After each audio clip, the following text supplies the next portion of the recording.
आयुर्वेदामध्ये स्वास्थ्याची व्याख्या सांगताना असे सांगितले आहे की समदोष समाग्नी समधातू मलक्रिया प्रसन्न आत्मेंद्रिय मना स्वस्थैती अभिधीयते। म्हणजे आपल्या शरीरामध्ये जेव्हा सर्व धातू, सर्व दोष आणि सर्व मल हे साम्यावस्थेत असतील, त्याचप्रमाणे जर आपले मन प्रसन्न असेल तरच आपण त्याला स्वस्थ म्हणू शकतो।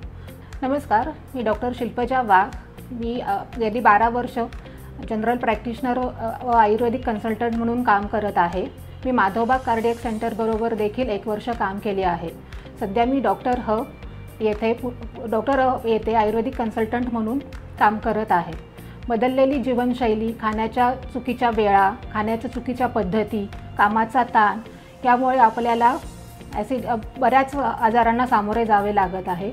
यामध्ये हायपर ॲसिडिटी, हायपरटेन्शन, डायबिटीज, त्याप्रमाणे ओबेसिटी, ॲलर्जिक कंडिशन्स, दमा यासारख्या शारीरिक आजार, तर स्त्रियांमध्ये पाळीच्या तक्रारी, इनफर्टिलिटी म्हणजेच वंध्यत्व, त्याचप्रमाणे अर्ली मेनार्च म्हणजे पाळी लवकर येणे, तसेच पाळी लवकर बंद होणे म्हणजेच अर्ली मेनापॉज या गोष्टी आपल्याला सध्या समाजात पाहायला मिळतात। या शारीरिक आजारांबरोबरच आपण डिप्रेशन, इन्सोमनिया म्हणजे झोप न येणे, तसेच एन्झायटी अटॅक यासारख्या मानसिक आजारांनीही त्रस्त आहोत। आपले शारीरिक दोष, धातू हे साम्यावस्थेत राहण्यासाठी आपला अग्नी म्हणजेच आपली पचनशक्ती व्यवस्थित असणे हे फार महत्त्वाचे आहे।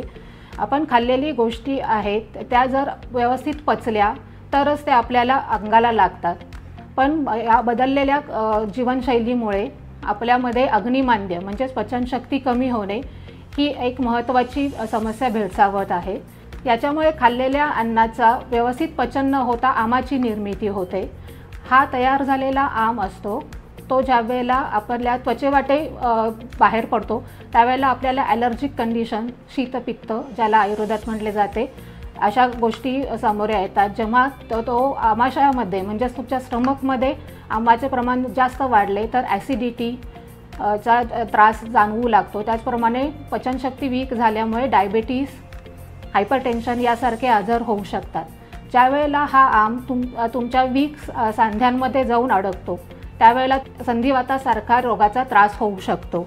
त्यामुळे प्रत्येकाने आपल्या अग्नीचा विचार करून गरजेनुसार त्याला लागणाऱ्या औषधांचा योग्य वापर, योग्य दिनचर्या तसेच ऋतुचर्येचे पालन करणे, व्यायाम, अतिव्यायाम न करता योग्य त्या प्रमाणात व्यायाम या गोष्टींचा अवलंब करून आपण आपले स्वास्थ्य टिकवून ठेवू शकतो।